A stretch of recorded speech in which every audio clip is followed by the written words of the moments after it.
Welcome to All Bodies on Bikes, the podcast, where all bodies are good bodies, all bikes are good bikes, and all rides should be celebrated. All Bodies on Bikes is a movement to create and foster a size-inclusive bike community. So join your hosts, I'm Maggie. And I'm Marley. As we explore the complexities of the biking world, help us break down barriers and create the world that we want to see. And don't forget that all bodies really means all bodies, not just larger bodies, but bodies of all sizes, ages, races, abilities, genders, sexualities, and beyond. Come along for the ride.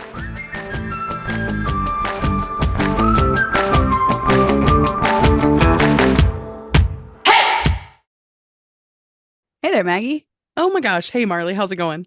I'm okay. I'm very, very cold. How are you? I'm warm at the moment. Well, that's good. Yes. I've realized that, well, I guess we should intro the podcast, but we'll get there. It'll be fine. I realized, so this is my second winter in Arkansas, and I hate it. I hate winter. Okay. Sure. Realizing that my 20 years in Seattle prepared me very well for a mild climate. Mm-hmm. And Northwest Arkansas is not a mild climate in any sense of the word. Yeah. So I don't know what that means besides that I'm just perpetually cold. Yep. I'm not a fan. Yep. I like cold weather. I went for a ride Saturday and it was half bike ride, half bird watching. Okay. And finally about like an hour and a half in, I was stopped just staring at these ducks. And my brain was like, hey, I can't feel my toes. You need to pedal faster. And I got in the car. I felt fine, but I had to stop and get gas. And when I got out of the car to get gas, I thought I was going to freeze to death just standing up out of the vehicle. Was this before or after your ride? After. Okay. Yep. Yeah. So. I have found that once I get cold on a ride or really anytime, it is nearly impossible for me to warm up unless I take like somehow submerge my body in hot water, basically. Yes. Yep. Yeah. Mm-hmm. Well, I guess let's intro the show because one of the things we're going to talk about today is cold weather riding. Yeah. And yeah, welcome to the All Bodies on Bikes podcast. Yay, you're here. We're so happy you're here. Yeah, and we don't have any special guests today. It's just me and Maggie, kind of catching up on things. This is our first solo, just us episode of the new year. Yes. And yeah, we're gonna cover a couple things. We're gonna talk about winter riding gear. We've got a very exciting announcement, kind of related to that, actually. Yes. We're gonna talk about tire pressure. Which sounds boring, but I don't think it is. It's a topic of like contention within cycling. It is. I would say. Yeah. Yeah. And an especially important topic for bigger bodied and or heavier riders. Mm-hmm. And we'll get into that a little bit. And then I figure we'd close out the show with maybe some of the things we're looking forward to this year. Yeah. Whether that's with All Bodies on Bikes or our own personal lives or just events that we're doing. So, yeah. And then who knows what else will come up for this? Up during this episode. Yep. Well, I guess first up, let's go back to the winter riding gear. Yeah. So I have some questions for you. Okay. So your ride on Saturday, what was the weather like?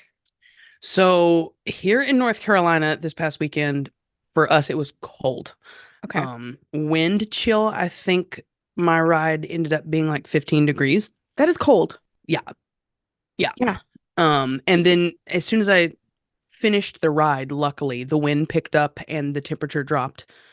That same gas station stop I was talking about, in the time it took me to pump gas, the temperature dropped by 3 degrees. Oh my gosh. Like we bottomed out. I wonder if that was that same system that came through here recently. Maybe. So I guess it was, well, time is irrelevant because I don't know when you'll be listening to this podcast. But basically, I drove down to Little Rock, which is about 3.5 hours from where I live. And I gave a talk and it was awesome. And Friday, that was Thursday night, and it was like 60 degrees, which is unseasonably warm. Yeah. And by the next morning, which we'll talk about, it was a very exciting night and not for the reasons that you're probably thinking of. I remember that. Yeah. I remember seeing posts. By the next morning, it had dropped to like 50 something. But as I drove back north, it got to 10 degrees. Nope. So it swung almost 50 degrees in 12 hours. Yeah. It was absolutely wild. But that night was exciting. So I gave an awesome talk. There was like 50 people there. I've realized that I mean, you guys all probably know this from the podcast, but I really don't have a filter. So I literally told a room full of people that I'm queer and I unfortunately still date men. Okay. Sure. But Sure. which is again not a surprise to any of my friends or family or whoever, but this room of complete strangers looked at me and then what I said kind of like hit them and they laughed so hard. Um but I was like, why am I telling you all this right now? Like this is not relevant to bikes at all. Well, it was because we were talking about building community and, queer bike community and that sort of thing. Yeah. But anyway, I've learned that I don't have a filter. Not the point of this. Get back to the hotel and go to bed. And then I get woken up by the most awful noise. Like the Amber Alert noise that happens, Yeah. Yeah. that even when your phone's on silent, which my phone is on Mm-hmm. silent 100% of the time, will raise you from the dead. Yep. That alarm went off or that noise went off, and I looked at my phone and it said, "Take shelter now, tornado warning." I was like, Sure. what the heck? So in my sleep stupor, I put my clothes back on and I put my shoes on and I got in the bathtub. Yep. I took my phone and I'm sitting in the bathtub watching the news and 5 minutes or so goes by and I realize I have no idea where in Little Rock I'm at. And so the newscasters, going neighborhood by neighborhood of like, if you're here, you need to take shelter. If you're here, it's coming your way. And I was like, I don't know where I'm at. Like this could be down the street from me or it could be 10 miles away. I have no idea. And Yeah. so I went down to the lobby and I was like, well, if I'm going to die in a tornado in a hotel, I'm not dying alone. There you go. Um, 100%. and so thankfully, long story short, there was no tornado, but it was really scary and I was not alone, which was Yeah. awesome. Yeah. But okay, back to winter riding. Right. So what is your clothing? Like what do you wear in the winter when you're riding a bike? So I am trying to bike commute more. So I've had to really think about that this year. Yeah, because you Um, got that new e-bike, right. Yep. My Sigrid. sweet Sigrid. Um, and so I have been slowly, first of all, teaching my brain because I'll set my like indoor thermostat to like sometimes 60, and that's like great to me. Whew. Outside is different. Yeah. So I've had to be really cold a couple times to start figuring out if it's between these temperatures, here's what you wear. And if it's between these temperatures, here's what you wear. But basically so far this year, I have acquired quite a bit of smart wool. Okay. Which Got, shout out to Smartwool for making plus sizes. yes, absolutely. Got a great base layer. I think I ended up buying like 6 pairs of socks. Yeah. And That then I do the only pair of like long bike shorts I have are fleece lined. Ooh, what brand? Um, Canary. Okay. And I really like them. That was the first pair of bike shorts I ever had was Canary, and I do really like their stuff. Um, and I wore the Smart Wool base layer pants on my ride this past weekend where I almost froze to death. But usually those fleece lined pants are enough to just keep me warm if I'm Nice. biking, which is great. Yeah. Yeah, I have a pair of Pearl Izumi fleece-lined bibs that they don't make anymore. Yeah. And I have developed a hole right on the butt, like right Mm-hmm. Sure. above where the chamois stops. And so I have re-sewn those a couple times now. Yeah. Because I am not getting rid of those pants. They are the only pair of winter cycling pants that I have that fit. Mm-hmm. Which is quite a shame. But actually, I got something exciting to tell you Yeah. before we come back. We have new all bodies on bikes winter cycling tights. Woo! Yeah. In addition to other all bodies on bikes cycling apparel. Heck But yeah. one of the things that's part of the option to buy is some I believe that they are bibs, and they are fleece lined. The manufacturer, it's really cool. So we're working with Champion System, which is woman owned. Actually, we've had her as a guest on the podcast. If you guys remember Susan from the Grounded Nebraska episode. Heck yeah. Um, She owns Champion System, and so she's been absolutely delightful to work with on Yeah. getting these all bodies on bikes kits out into the world. We just released them like yesterday, but she was really funny. You know, when we were picking out the items to make for our collection, we really wanted these winter cycling tights because finding cycling tights in extended sizes is really freaking hard. Yep. And these come up to a 6X, which is awesome. Yeah. And it's funny because Susan was, telling us about the different products and she said, these tend to run a little long. And I said, I don't care. Like, Yeah. we can, we big bodied folks have gotten good at sewing things or, altering things to make them work. But at least having it available is better than not having it at all. Yeah. So, Yeah. yeah. But okay, so wait, I have another question for you. Okay. And this is pure curiosity because I don't know how it's supposed to work. So if you're wearing a base layer with cycling shorts or bibs or whatever, does the base layer go on the inside or the outside? That is a fantastic question. I wore mine on the inside Okay, just because it seemed like the thing to do, that makes but I sense. don't know. Yeah. Yeah, I've worn mine on the outside with like another layer. This is for like really, really cold rides. I've only done one. But I did like my cycling tights, a base layer, and then like almost like a wind shell on the outside. Yeah. And that seemed to work well. But my question, it's always been a question because like you're not supposed to wear undies with your cycling shorts. Yeah. And I've always just wonder if base layers are the same of like you don't want that friction there. But I guess it just comes down to personal preference. Yeah. I would Yeah. think so. Yeah. What are you wearing on top to stay warm on winter rides? So, a few things. Well, I would hope so. I forgot my undershirt, the Hmm. merino wool undershirt for this past ride this past weekend. So Maybe that's why you were so cold. well, I was wearing a long sleeve shirt under my jersey, long sleeve jersey under my wind shell. When I got done with the ride, I put on a sweatshirt and a jacket on top of all of those other things and was still cold for most of the Mm, evening. yeah. And I run hot. So that was my sign on how cold I actually got was the fact that I just wore that all night. Yeah. I mean, it makes sense. Yeah. Actually, I have a theory on this. And Okay. if you are squeamish, maybe don't listen, although there's nothing squeamish about this. Okay.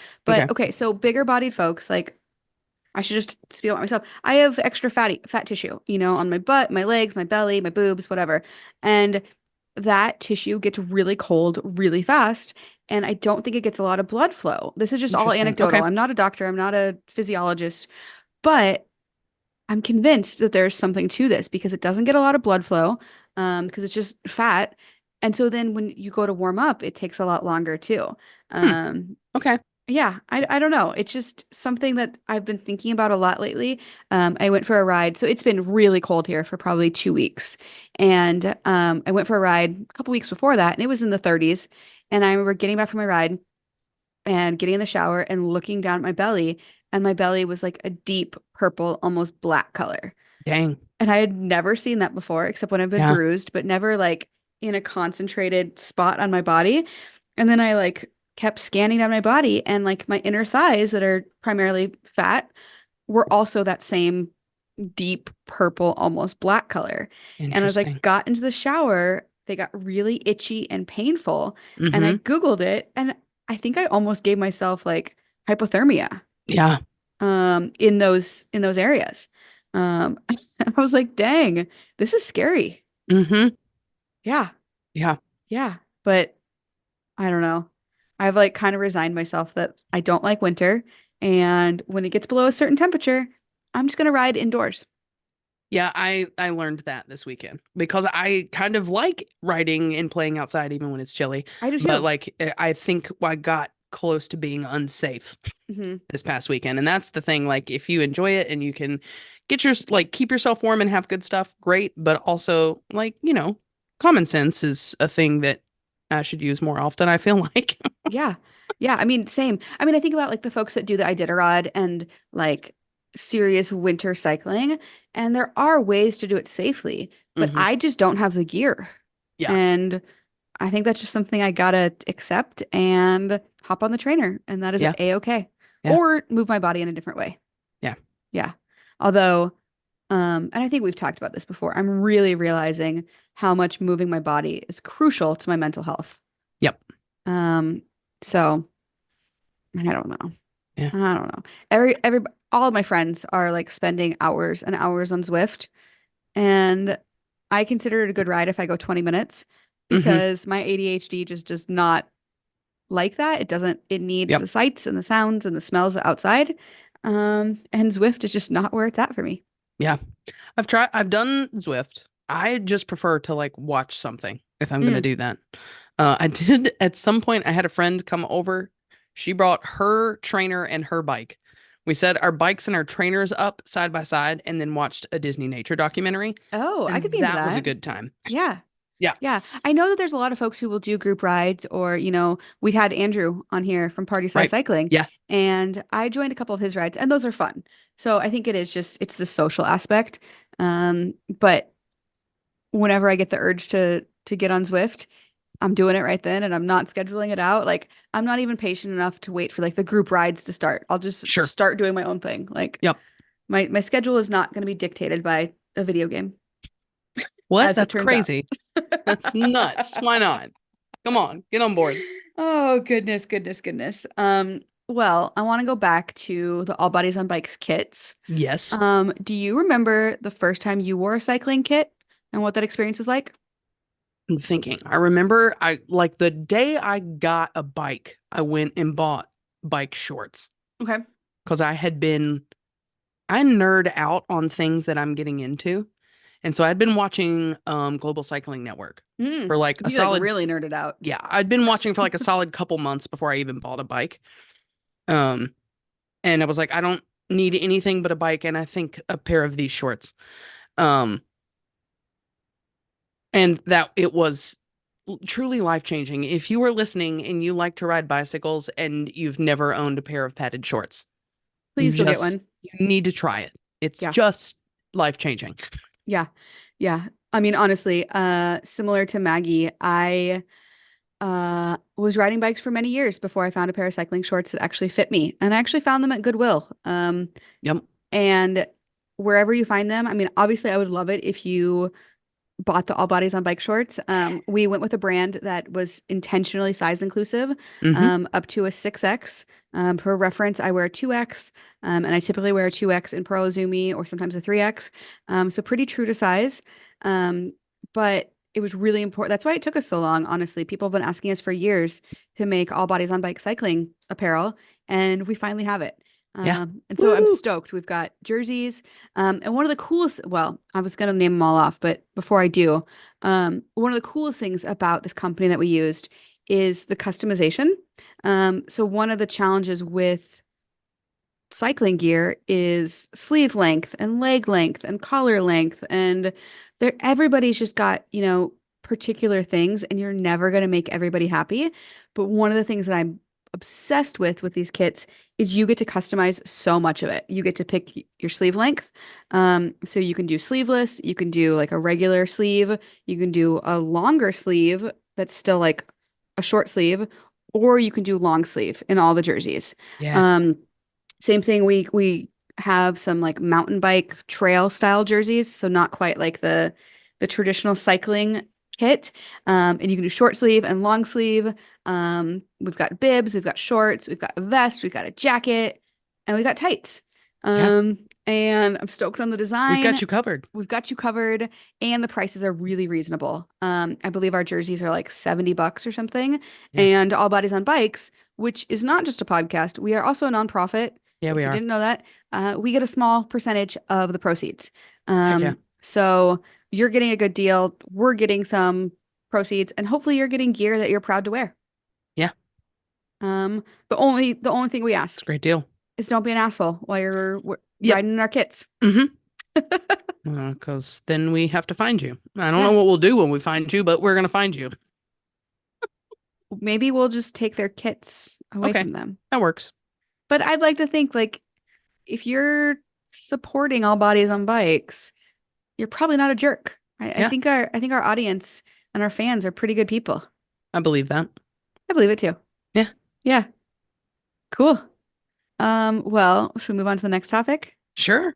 All right, let's talk PSI. PSI. That does not stand for porcupines spilling icicles. What does it stand for? That's a good pounds per square inch. I think maybe. I don't I even think know. so. And more Um, importantly, just what is it? so it's how much you are inflating your tires. You might be more familiar with this from your car, Hmm. which actually I just learned this the other day. I've been like going into my owner's manual of my car to figure out like when your like tire pressure light comes on, for like what pressure to air your tires up to. Hmm. Did you know that on the inside of your door there is a sticker that tells you what tire pressure to inflate them to? For some reason, you telling me is triggering the memory of knowing that, Yeah. but I don't know why I knew it. Yeah, and it's pretty universal. I think on all cars they have a Yeah, sticker there, and it makes it really easy. And it turns out interesting. bikes is kind of the same thing. Yeah. Where do you find the how do you know how much to air your tires up, Maggie?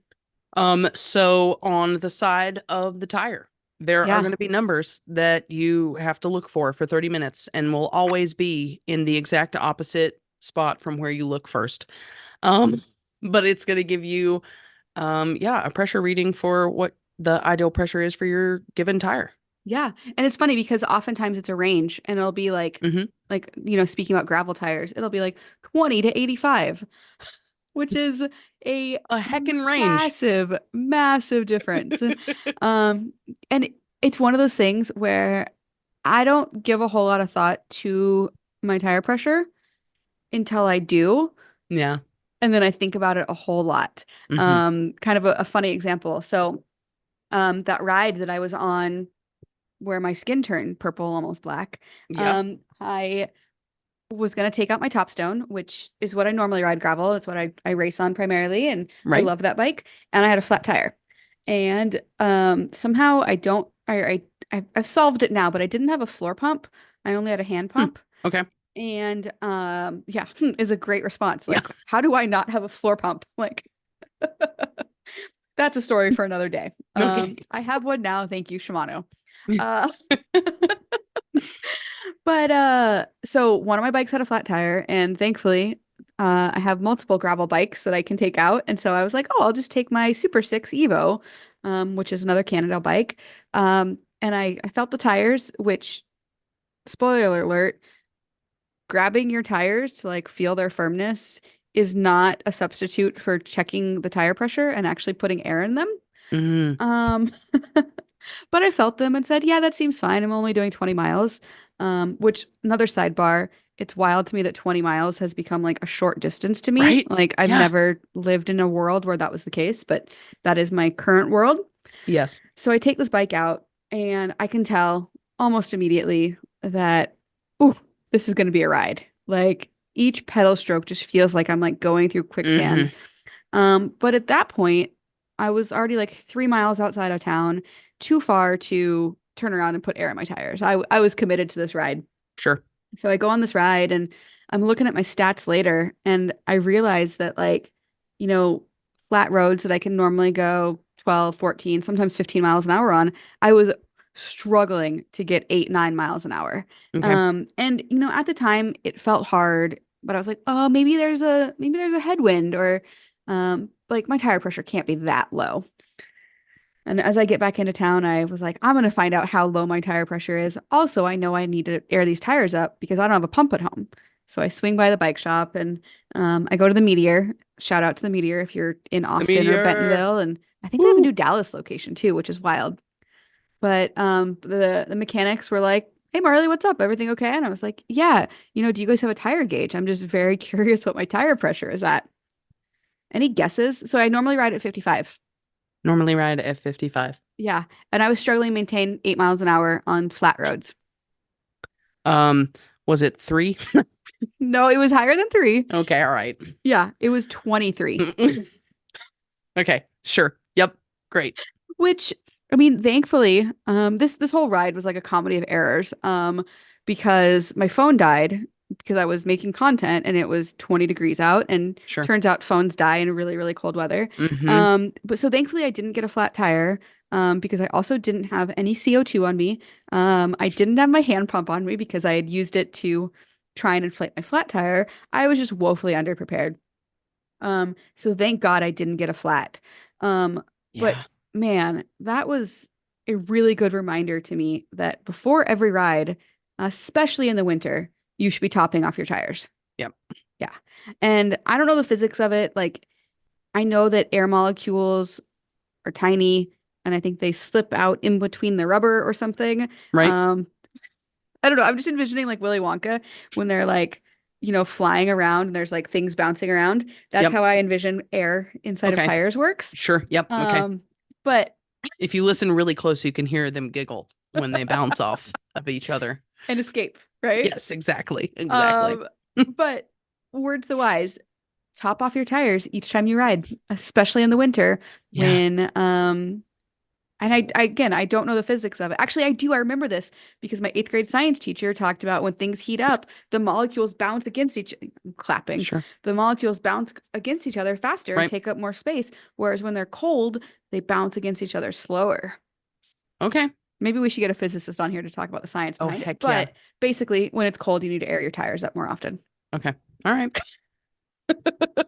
I forget to do that. I every time I go out for a ride, I think to myself, the ABC quick check, and then I don't do it and go for my ride. What is the ABC quick check? That let's see if I can remember. I know Yeah. that A is air, so you Yep. need to check your tire pressure.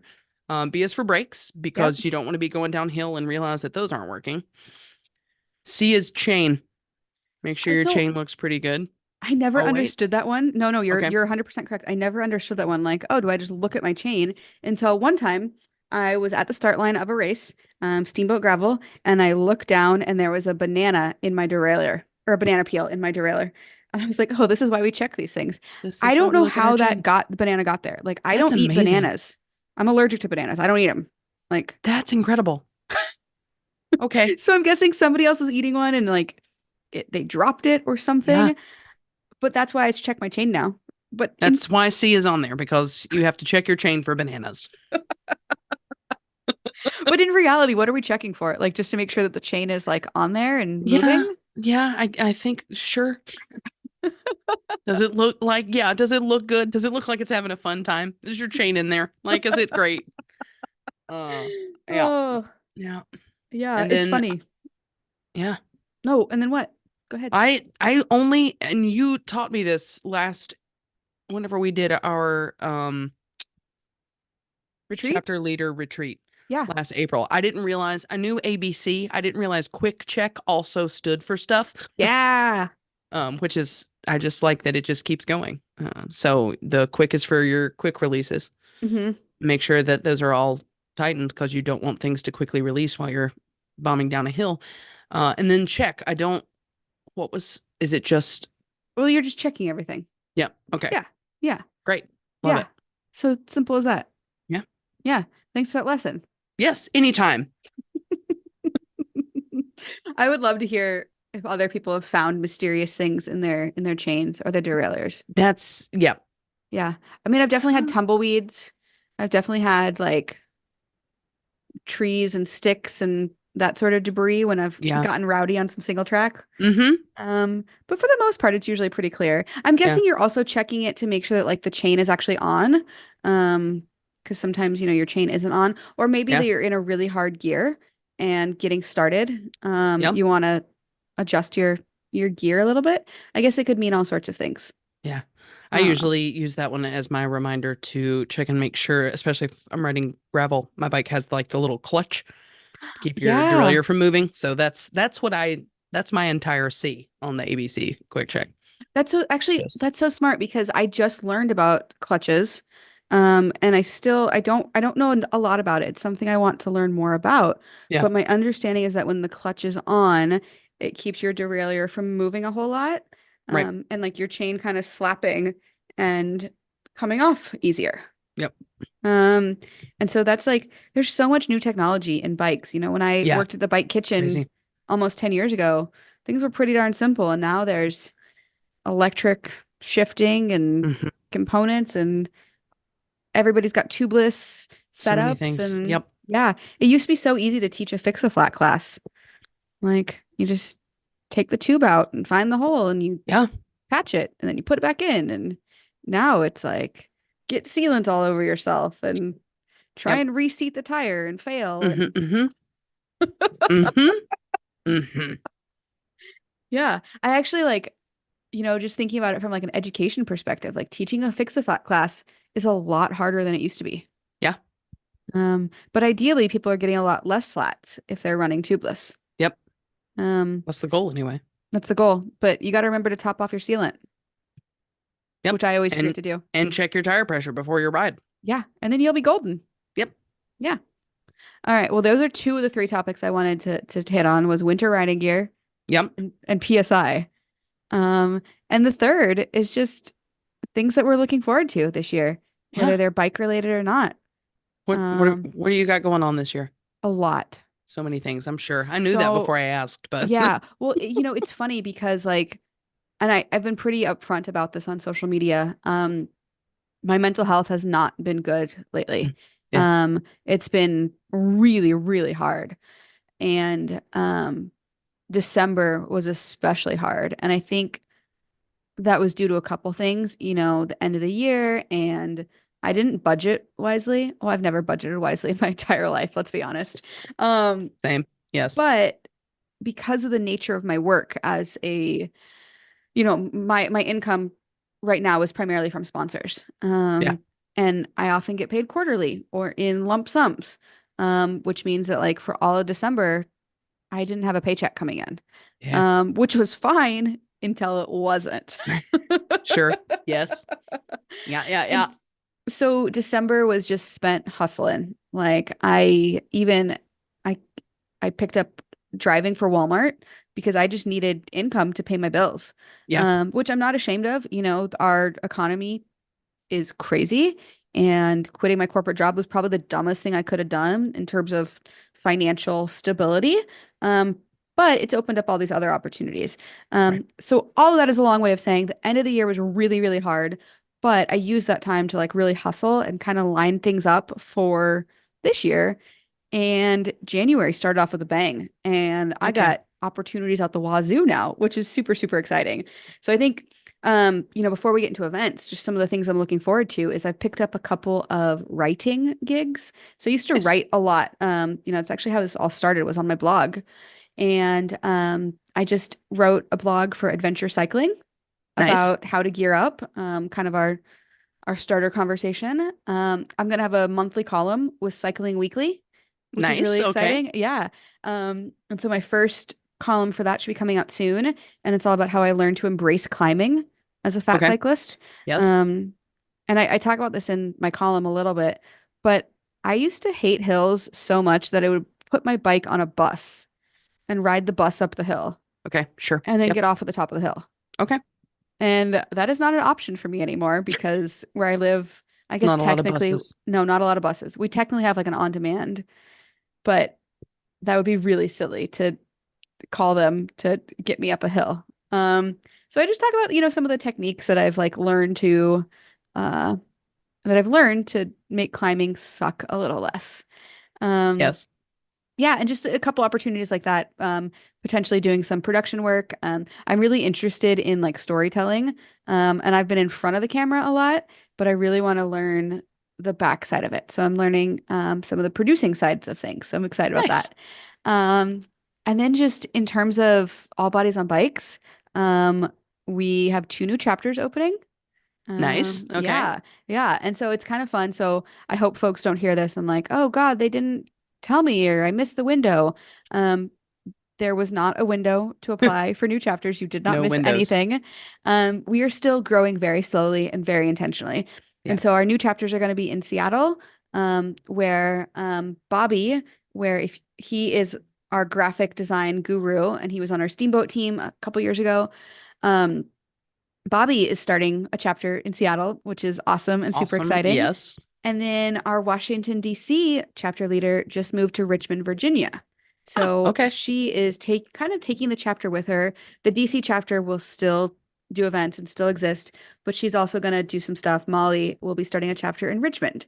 Awesome. So folks who are already kind of in the know, in the fold, indoctrinated into all things, all bodies on bikes. So I'm really excited for that. Obviously, we've got the kits that just got released. We'll have a link to those in the show notes. Heck yeah. And then really exciting, and I don't have a lot of details on it yet, but we are starting a membership program with All Bodies on Bikes. Nice. Okay. Yeah. So we kind of realized that like it's been a little bit of a one-way street with All Bodies on Bikes. The only ways to get involved right now are to go to a chapter ride if you're lucky enough to live in a place where we have a chapter. Sure. Um, to go to like a special event ride, so shakeout ride at Unbound or Mid South.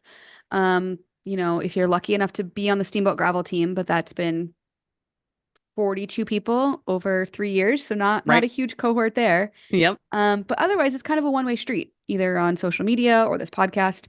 And we realized one of our strategic goals is to grow an inclusive cycling community. And we think starting a membership program will really help to do that. So more details coming soon, but it'll also be a way for us to kind of generate some revenue while we still go through the grant process. Yeah. So I'm actually really, really excited about that because I think it'll help us just continue to grow and expand on the work we're already doing. Yeah. Um, and then events. Do you have any events lined up so far this year?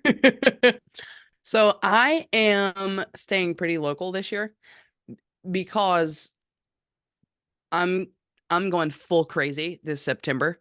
What does that Like mean? full Is that when your full cycle crazy. challenge happens? Yeah. Okay. Yeah.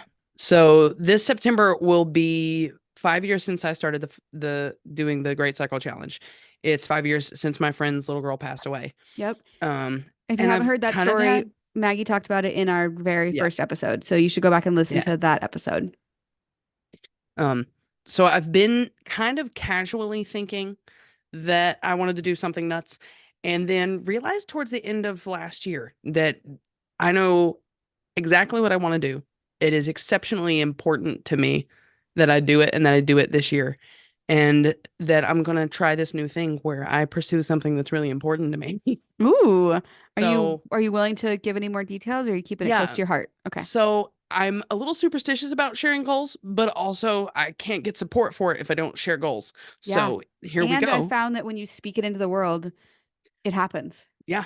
So All right, my let's hear it. Let's hear it. plan Ooh, ooh, ooh. this September is to leave on September 1st from the Canadian border in Maine, and on September 30th arrive at the North Carolina South Carolina border and bike the East Coast Greenway.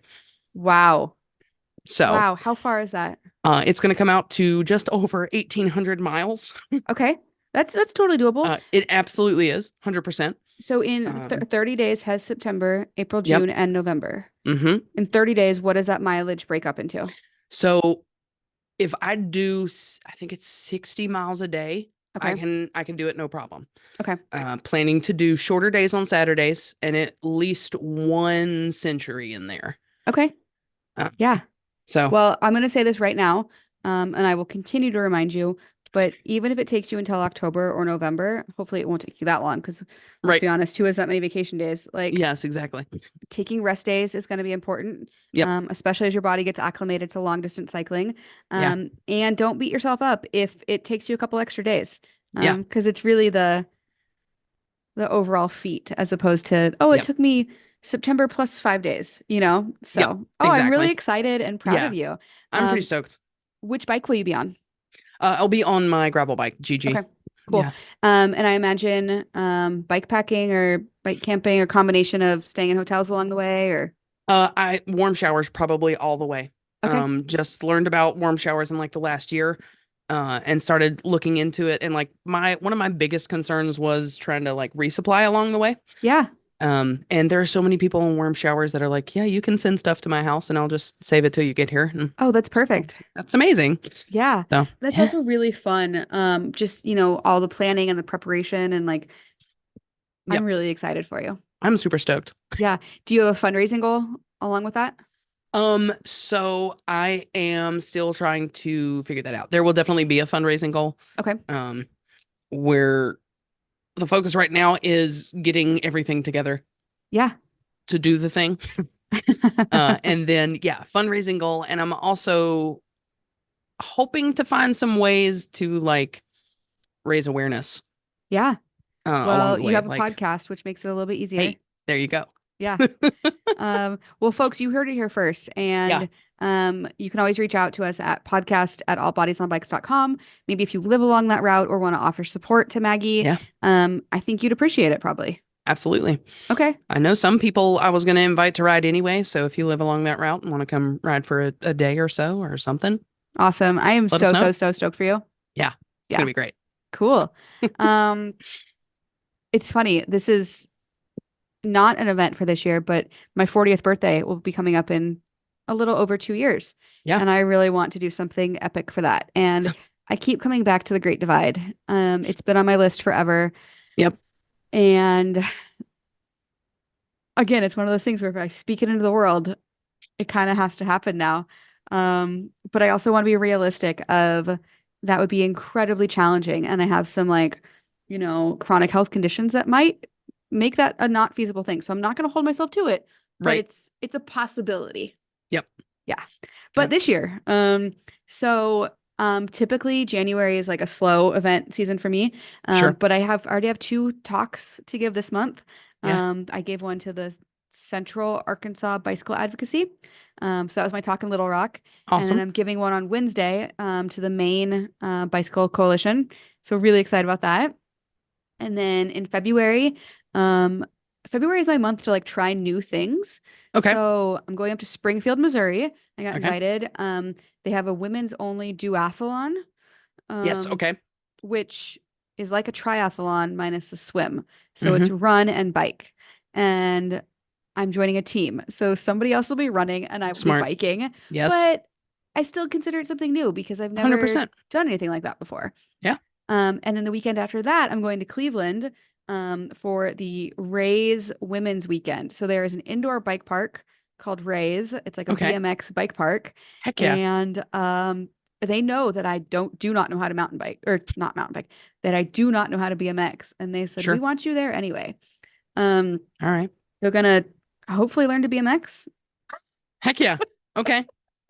It's going to be, What could go wrong? Lots of things, as it it'll be turns out. great. Yeah, yeah. Just remember your Um, helmet. Exactly. And then oh God, yes, remember my helmet.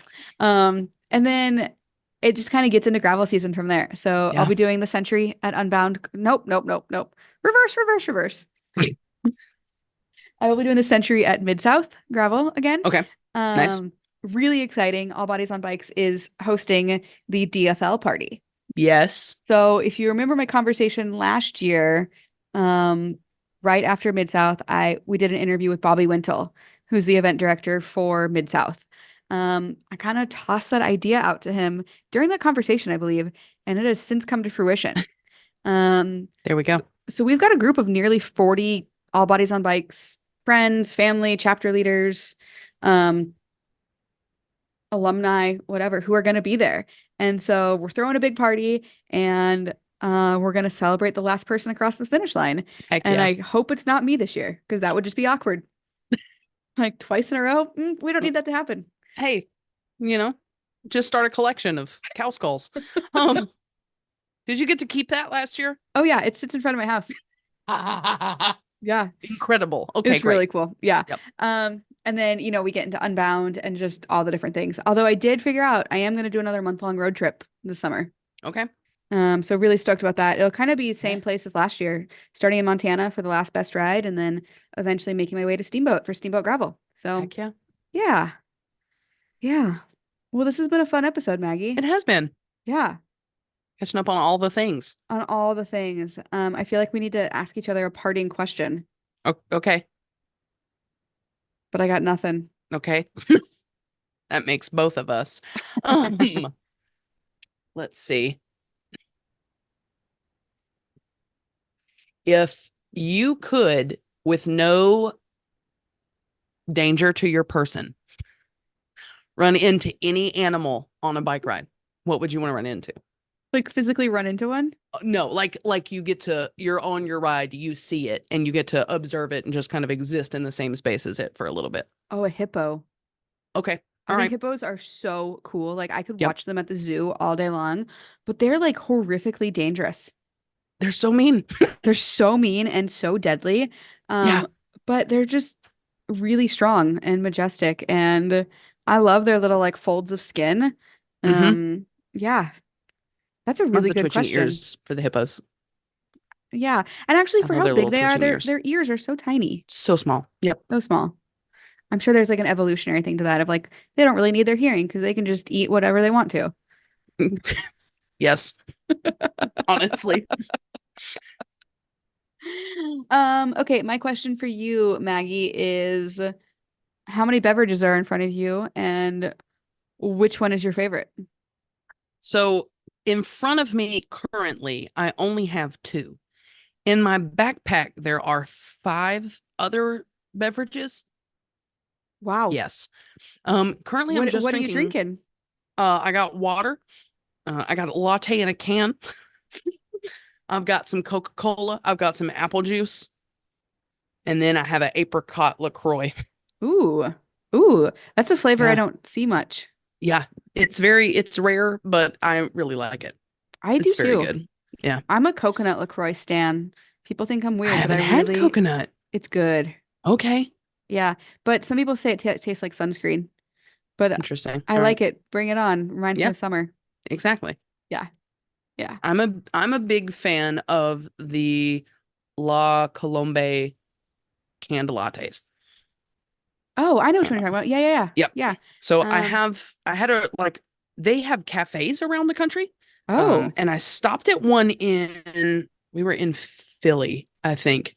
And it's like one of my favorite memories of my life, stopping at this cafe. So I like the canned lattes, but there's also that whole like memory going with food thing, which is yeah. always makes a memory that much better. So I just feel peaceful when I'm drinking one of those. Oh, that's really sweet. Brings me joy. Yeah, I'm a couple years older than you. But in the last 2 years, I've become incredibly sensitive to caffeine. Okay. And maybe it's just because I moved away from Seattle and like the water down here isn't infused with caffeine like it is up there. But I used to drink like 3, 4, sometimes 5 cups of coffee a day. And I remember one time I went to Mm-hmm. my neurologist because I used to have migraines, and him being like, "How much coffee are you drinking a day?" And I was like, "I don't know, 5 or 6 cups." He was like, "Ooh, let's try and get that down to 1 or 2." And now I drink like half a cup of coffee and I'm like, ooh, I'm buzzing. And today I had 2 cups of coffee and I'm like, I will never sleep Oh, again. yep. Mm-hmm. So, It doesn't affect me anymore, honestly. I used to I be that have way, to but have way too much yeah, for yeah, it I don't to know. So, affect me. Yep. yeah. Well, next week we'll be back to our regularly scheduled programming. We've got some really Yes. exciting guests lined up. Super stoked for those conversations. And oh, actually, before I let you go, that's one thing that I'm really excited for. Is our guest next week is from Yes. Bike. She's from Bike New York. And if you saw my Oh yeah. Instagram, I am going out to New York the first weekend of May for the TD 5 borough bike tour, Heck yeah. which it's been on my list of rides to do for years. But it's like 40 something miles in New York City, closed streets. You get to go across all 5 boroughs. Oh Um, heck yeah. and I actually lived in Brooklyn for a hot summer when I was 21. That's a story for another day of Okay. how I used J date to eat dinner because I was poor and J date was a thing. Word. Do you know what J date is? I do not remember that. It is it's basically Tinder for Jews. Uh Okay. Sure. Which, oh man, I could tell all sorts of stories It's about just my summer of J date in New York. oh man. Anyway, All right. Cool, cool, cool. Lived in Brooklyn for a summer, but never went to Staten Island. And I Oh, wow. never went to, what's the other borough? Oh, there's 5 of them, and I've only been to 3. Okay. Um, All right. so anyway, really, really stoked for that, and we're gonna have her on the show. But I'm really excited for that ride, and we're gonna talk Yeah, about that. So that'll be awesome. forgot to say that. Well, there you So go. yeah. Well, folks, I hope you enjoyed this episode. Little bit inside the brains of Marley and Maggie. Mm-hmm. And go get yourself some All Bodies on Bikes kits. Heck They yeah. are hot. You're going to look good in them. You're going to feel good. And you'll be a part of like the most inclusive cycling club around. Exactly. So thanks for showing up to the podcast. And we will talk at you next week.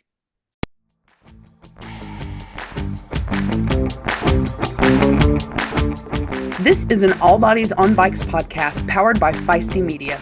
The show is produced by Maggie and Marley and edited by the team at Feisty Media. Thanks for listening.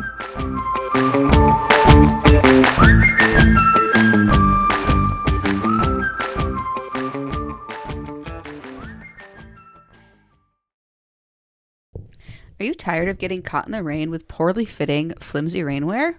Well, let me introduce you to Cleverhood, makers of thoughtfully designed, durable, and size-inclusive rainwear. Cleverhood is designed by women, but is made for everyone who wants to embrace the elements and enjoy the ride, no matter the weather.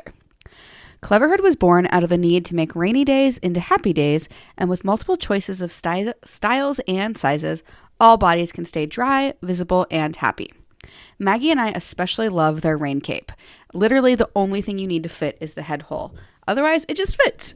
It's so cute and functional, and I feel like a superhero when I ride my bike in it.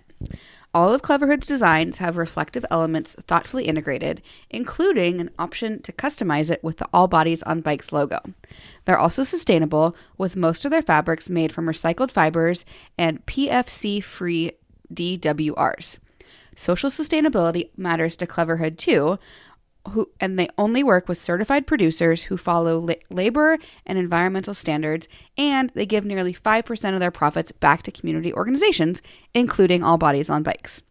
So whether you're commuting on a dreary morning, walking your dog in the rain, or waiting for the bus, Cleverhood is a great option. And remember, you can use the code ALLWEATHER for 15% off of your order.